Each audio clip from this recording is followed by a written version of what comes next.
ஓம் முருகா போற்றி, கந்தா போற்றி, கடம்பா போற்றி, கதிர்வேலா போற்றி, அறுபடை வீடு கொண்ட முருகா பெருமானே போற்றி போற்றி. ஆம் செல்லமே, எனது அன்பு செல்லமே, நாளை அதாவது 1ஆம் தேதி அன்று நீ நினைத்த விஷயம் சந்தோஷமாக நடக்கப் போகிறது. இந்த முருகப்பெருமான் சொல்வதை கேட்டு நிம்மதியாக தூங்கு என் செல்லமே. உன்னுடைய வாழ்வில் நீ செய்த விடைகளுக்கு ஏற்றவாறு நன்மையோ தீமையோ வெள்ளம் போல் நோக்கி பாய்கின்றன உன்னை நோக்கி. எது நேர்கிறதோ அதை பொறுத்து கொண்டு எதிர்த்து சமாளித்து நிற்க கற்றுக்கொள். அதை விட்டு விட்டு புலம்புவதால் எந்த ஒரு நன்மையும் கிடையாது. இந்த உணர்வுகளால் உன் உடல் நிலைதான் பாதிக்கும். உன்னுடைய கவலைகளை தூர எறி. உன்னுடைய துன்பங்கள் முடிவுக்கு வரும் நாள் வெகு தொலைவில் இல்லை. நிச்சயமாக நாளை நல்லதொரு விடியலாக விடியும். இந்த முருகப்பெருமான் உனக்கு நான் அடிக்கடி கூறுவது ஒன்றே ஒன்றுதான். நீ உன்னுடைய வாழ்க்கையை வாழ அடுத்தவர்களைப் போல வாழ வேண்டும் என்று கனவு காணாதே. இருப்பதை வைத்து மகிழ்ச்சியாக வாழ கற்றுக்கொள். அதே போலத்தான் வாழ்க்கையில் நீ விரும்பிய அத்தனையும் கிடைக்க வேண்டுமா? துயரத்தில் இருந்து விடுபட வேண்டுமா? நீ பட்ட வேதனைக்கு விடை கிடைக்க வேண்டுமா? நீ இழந்ததை எல்லாம் மீண்டும் பெற வேண்டுமா? அப்படி என்றால் இந்த முருகப்பெருமானின் பாதங்களில் உனது பாரங்கள் அத்தனையும் சமர்ப்பித்து விடு. எதுவும் உன்னை நெருங்காமல் உன்னை பாதுகாத்து நல்ல போதனைகளை உனக்கு போதித்து உன்னை முழுமையாக சரியான நேரத்தில் உயர்ந்த நிலைக்கு கொண்டு வருவேன். பயந்து பயந்து ஓடாது. ஓடினால் கடைசி வரை ஓடிக்கொண்டே இருக்க வேண்டும். வெறுத்து போய் வேண்டாம் இந்த வாழ்க்கை என்று சோர்ந்து விடுவாய். இதற்காகவா உன்னை படைத்தேன்? நான் ஒருவன் இருக்கும்போது எந்த விதமான அவமானமும் கவலையும் உனக்கு நான் வரவிட மாட்டேன். உனது பாரங்கள் அத்தனையும் நான் மட்டும் சுமக்காமல் போனால் உனது நிலை என்னவாகும்? உனக்கு நித்தமும் வேண்டியதை அளித்து இன்றும் இந்த முருகப்பெருமான் உன்னை வழி நடத்தி கொண்டுதான் இருக்கிறேன். என்னிடத்தில் எதுவும் இல்லை என்று புலம்பிக் கொண்டே இருக்காதே. இல்லை இல்லை என்று சொல்ல வார்த்தைகளே வேண்டாம். நீ தோற்றுக்கொண்டு இருப்பதாக அர்த்தமில்லை, ஜெயித்து கொண்டு இருக்கிறாய். முருகா, நான் இருக்கிறேன், கலங்காதே. எப்போதும் துயரத்திலிருந்து விடுபடப் போகிறாய். கர்ம பலங்களில் இருந்து முழுவதுமாக விடுபடப் போகிறாய். இது முருகனின் அருள் வாக்கு. மனிதனாய் பிறந்த எல்லோருக்கும் இந்த மண்ணுலக வாழ்க்கையில் இதை போன்ற ஒரு காலம் வரத்தான் செய்யும். எந்த ஒரு காலம்? தினம் தினம் ஏதோ ஒரு கஷ்டத்தில் சிறைப்பட்டு அதனுடன் போராடி வழி தெரிந்து வெளியே வருவதற்குள் போதும் இந்த வாழ்க்கை என்ற எண்ணம் தோன்றுகின்ற அளவிற்கு துன்பத்தால் நெறிப்பட்டு சிக்கி உள்ளாய். இதைத்தான் சொன்னேன். இதை போன்ற ஒரு காலம் வரத்தான் செய்யும் எல்லோருக்கும். கஷ்டங்கள், நஷ்டங்கள். என்ன செய்வது? விதியின் விளையாட்டு உலகியல் வாழ்க்கையில் இடம்பெற அமைப்பாய் உருவாகிவிட்டது. உன்னுள் இருக்கும் பலத்தை சோதித்து உனக்கு உன்னையே காண்பிக்கத்தான் நான் உனக்கு வரும் கஷ்டத்தை வேறு ரூபத்தில் திருப்பி உள்ளேன். அதே போலத்தான் நம் வாழ்க்கையில் நிகழும் தருணங்கள் எல்லாம் வெற்றியாகவும் இருப்பதில்லை, தோல்வியாகவும் இருப்பதில்லை. வெற்றிகள் நிலைத்து இருப்பதில்லை. அதே போலத்தான் தோல்விகளும் அப்படியே யாருக்கும் நிலைத்திருப்பதில்லை.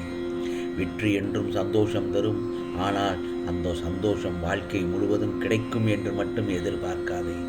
அதே மாதிரிதான் தோல்விகள் கஷ்டத்தை தரும். அதுவும் நிரந்தரமாக வாழ்வில் நிகழ்வது இல்லை. வெற்றியில் ஆணவத்தை காட்டாதே. அதேபோல் தோல்வியில் விரக்தியை காட்டாதே. ஏனென்றால் இரண்டுமே வாழ்க்கை அல்ல.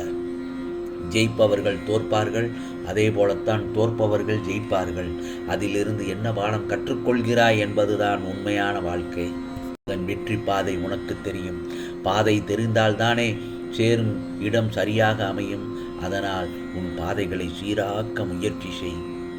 இன்று என்மேல் கோபம் கொண்டாய். நீ நினைத்த நிகழ்வு நடக்கவில்லை என்று. ஆனால் அது நடக்காமல் போனதற்கு காரணம் அதை விட நல்லதொரு சூழ்நிலை நடக்கும். மேலும் உனக்குள்ள கேள்விக்கு விடையும் அளித்தேன். தேவையில்லாத விஷயங்களை எண்ண வேண்டாம் என்று. இந்த முருகப்பெருமான் நான் இருக்கிறேன். உன்னை நல்லதொரு வழியில் அழைத்துச் செல்வேன். இது முருகப்பெருமானின் அருள் வாக்கு, சத்திய வாக்கு என் செல்லமே. உனக்குள் இந்த முருகப்பெருமான் நான் இருக்கும்போது நீ எதற்கு உனக்கு யாரும் இல்லை என்று நினைத்து புலம்பிக் கொண்டே இருக்கிறாய்? அந்த எண்ணம் முற்றிலும் தவறானது என் செல்லமே. ஏன் ஆபத்தானதும் கூட. எல்லா சுமைகளையும் என்னிடம் கொட்டிவிட்டாய் அல்லவா? பிறகு ஏன் இன்னும் வருத்தப்பட்டு கொண்டே இருக்கிறாய்? உலகில் உள்ள அனைவருக்கும் ஒவ்வொரு விதமான சுமைகள் இருந்து கொண்டே தான் இருக்கும். உனக்கு சிறியதாக படும் பிரச்சனை மற்றவர்களுக்கு பெரிதாக இருக்கும். அவர்களுக்கு சிறியதாக தெரியும் பிரச்சனை உனக்கு பெரிய பிரச்சனையாக இருக்கும். ஆகவே நீ உன் வாழ்வில் தைரியமாக உன்னை சூழ்ந்துள்ள துயரங்களை எதிர்த்து நின்றால்தான் அதில் நிச்சயமாக உன்னால் வெற்றி காண முடியும். நீ போகும் பாதையில் மோசமான மனிதர்கள் ரூபத்திலோ அல்லது வேறு ஏதேனும் ஒரு வழியிலோ உனக்கு தடைகள் வரத்தான் செய்யும். அவற்றையெல்லாம் கண்டு பயப்படக்கூடாது. தைரியமாகவும் நம்பிக்கையுடனும் உன் இலக்கை நோக்கி போய்கொண்டே இரு. உன் கடமைகளிலிருந்து ஒரு நாளும் தவறாதே. பிறகு பார், நீ இதுவரை எதிர்த்த வேதனைகள் எல்லாம் இப்போது எப்படி காணாமல் போனது என்று நீ நினைத்து வியக்கும் அளவிற்கு நிச்சயம் நல்லதொரு மாறுதல்கள் நிச்சயமாக நடைபெறும். இந்த முருகப்பெருமான் சொல்லும் கூறும் வார்த்தைகளை நம்பிக்கையோடு பின்பற்று.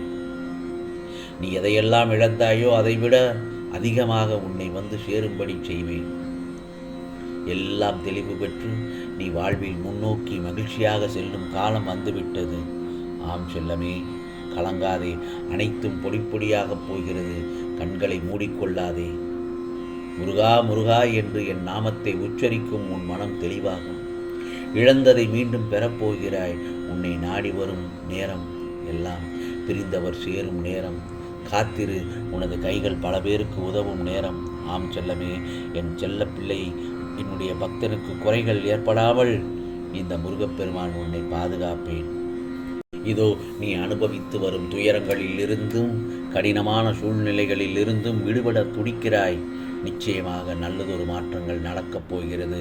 இனி வரும் காலங்களில் உன்னை பாராட்டி பெருமைப்படுத்தப் போகிறார்கள். நீ விரும்பிய வாழ்க்கையை வாழப்போகிறாய். உன்னுடைய தோற்றங்கள் புது பொலிவுடன் அனைவரும் கவரும்படி இருக்கும். உன்னை தேடி அனைத்தும் வரப்போகிறது. ஆம் செல்லமே, நீ எப்படி வாழ வேண்டும் என்பதை நான் எழுதி கொண்டிருக்கிறேன். உன்னை அனைத்திலும் சிறந்து விளங்கும்படி செய்வேன். கலங்காதே. நாளைய பொழுது உன்னுடைய பொழுதாகத்தான் விடியப் போகிறது. ஆம், நான் சொல்வதை கேட்டுவிட்டாய் அல்லவா? நிம்மதியாக தூங்கு. நாளைய பொழுது உனக்கான பொழுதாகத்தான் விடியும். இது முருகப்பெருமானின் அருள் வாக்கு, சத்திய வாக்கு. உனக்கானது எல்லாம் நிச்சயமாக நல்லதே நடக்கும். அதுவும் நன்மையாகவே நடக்கும். ஓம் சரவண பவ. ஓம் சரவண பவ. ஓம் சரவண பவ.